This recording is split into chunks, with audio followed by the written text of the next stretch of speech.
मन को प्रभु में लगाने के लिए प्रपंची लोगों से बचने की आवश्यकता है। वो आपको ऐसे दुलार प्यार फुसला कर गलत मार्गों में या गलत वार्ता या गलत हर चीज, कोई भी बात मन जो सुनता है वो शीशी कैमरे की तरह मैं दृश्य सहित उस बात को कवर कर लेता है, और जब आप भजन में बैठते हो तब वो पेश करता है, और अगर भजन सही करते रहो तो वो डिलीट हो जाएगा।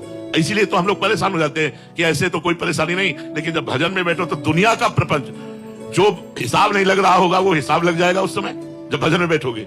जो काम आपका छूट रहा होगा वो याद आ जाएगा। मतलब सारी समस्याओं का समाधान भजन है। अगर आपको करना है समस्याओं का समाधान, भजन में बैठिए आप, मन वो सब करने लगेगा। जबकि उस समय हमें केवल भजन में ही मन को लगाना है, उस समय मन प्रपंच करने लगता है। तो मन को वश में करने के लिए प्रपंची लोगों से बचने की बहुत आवश्यकता है। और प्रपंच कई तरह का होता है, जैसे लोगों के साथ प्रपंच, टीवी के साथ प्रपंच, मोबाइल के साथ प्रपंच। ये भजन में हमें बड़ा बाधा देता है। कृपा और विश्वास, ये शब्द परमार्थ में, अध्यात्म में बड़ा महत्व रखते हैं। भगवान की कृपा और भगवान पर विश्वास। जिसको भगवान की कृपा और भगवान पर विश्वास है और अभ्यास पुरुषार्थ प्रयत्नशील है, वो मन को वश में कर लेता है। यदि भगवान के आश्रित होकर भगवान को अर्पित किया हुआ भोजन पाते हुए, नाम जप करते हुए, कोई प्रपंच नहीं, कोई राग द्वेष नहीं, तो आपका मन आपके वश में हो जाएगा। अब जब आप मन को वश में करने चलेंगे तो आप में पावर एकत्रित होगा। बड़ी सावधानी की बात है।